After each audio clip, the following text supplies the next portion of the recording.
Assalamualaikum warahmatullahi wabarakatuh. Halo teman-teman, kembali lagi dengan kami kelompok 6. Di sini kami akan menjelaskan tentang materi gerak pada tumbuhan. Yuk simak videonya. Yang pertama yaitu gerak pada tumbuhan. Apa itu gerak pada tumbuhan? Nah, gerak pada tumbuhan itu adalah perubahan posisi atau bagian tubuh tumbuhan sebagai respon terhadap rangsangan atau faktor dari dalam tubuh atau faktor dari luar seperti sentuhan gitu. Nah, meskipun tumbuhan tidak dapat berpindah tempat seperti hewan, tumbuhan tetap mampu melakukan berbagai gerakan menyesuaikan diri dengan lingkungannya. Nah, gerak pada tumbuhan itu dapat dipengaruhi oleh dua faktor, yaitu ada faktor internal dan faktor eksternal. Nah, faktor internal itu apa sih, teman-teman? Nah, faktor internal itu seperti hormon tumbuhan, pertumbuhan sel, dan tekanan turgor.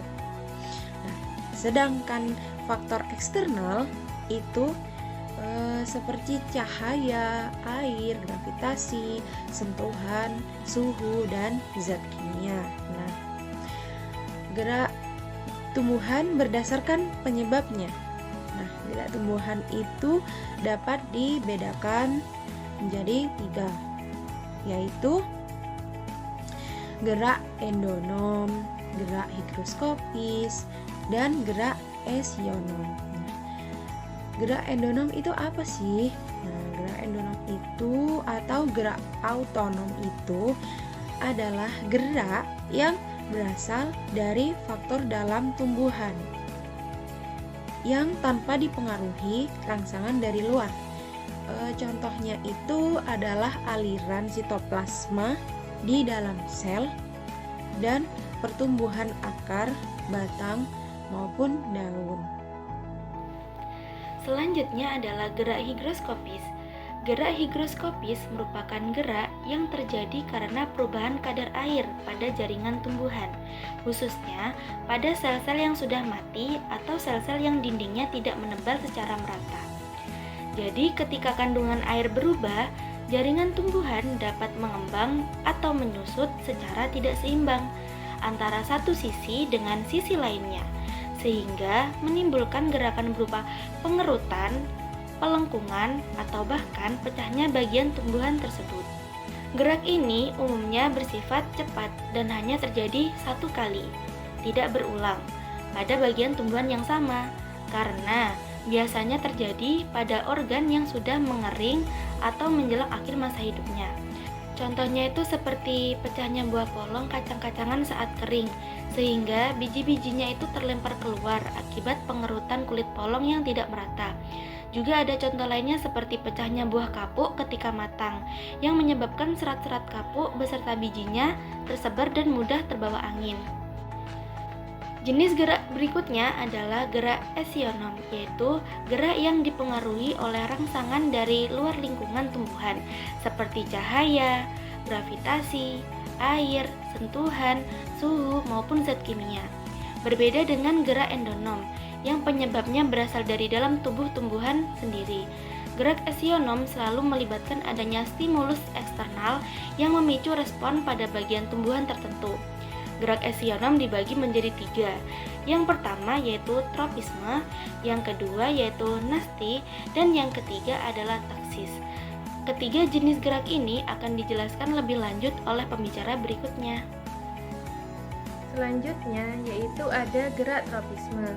Gerak tropisme adalah gerak pertumbuhan tumbuhan yang arah geraknya dipengaruhi oleh arah datangnya rangsangan. Nah, tropisme ini dibedakan menjadi 2 bagian. Yang pertama yaitu ada tropisme positif, yaitu gerak mendekati sumber rangsangan. Yang kedua ada tropisme negatif, yaitu gerak menjauhi sumber rangsangan. Beberapa jenis tropisme antara lain itu ada 5 bagian. Yang pertama ada fototropisme, yaitu gerak tumbuhan akibat pengaruh cahaya. Contohnya, batang tumbuhan tumbuh ke arah datangnya cahaya.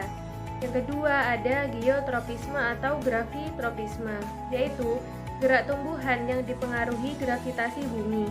Akar menunjukkan geotropisme positif karena tumbuh ke bawah, sedangkan batang menunjukkan geotropisme negatif karena tumbuh ke arah atas. Yang ketiga ada hidrotropisme, yaitu gerak pertumbuhan yang dipengaruhi oleh keberadaan air. Akar akan tumbuh menuju daerah yang lebih lembab dan banyak mengandung air. Keempat ada stigmotropisme, yaitu gerak akibat sentuhan. Contohnya sulur tanaman anggur, mentimun, atau kacang panjang yang melilit penyangga.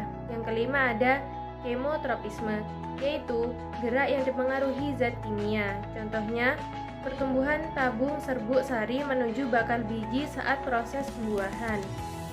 Pada gerak tropisme, hormon auksin berperan penting dalam mengatur pertumbuhan sehingga tumbuhan dapat bergerak sesuai arah rangsangan.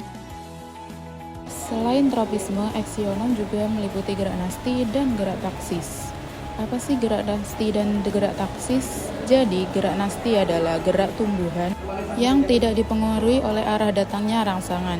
Nah, jenis-jenis gerak nasti antara lain yaitu adalah selsmonasti atau tigmonasti, yaitu gerak menutupnya daun putri malu ketika disentuh. Yang kedua ada niktinasti, yaitu gerak tidur daun pada malam hari.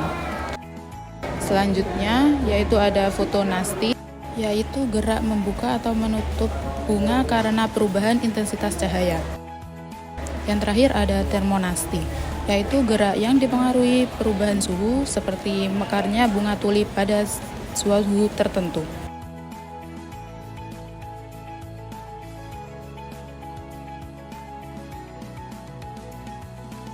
Contohnya ada fototaksis, yaitu pergerakan alga menuju sumber cahaya. Dan yang kedua ada kemotaksis, yaitu pergerakan spermatozoid lumut atau paku menuju sel telur karena adanya zat kimia tertentu.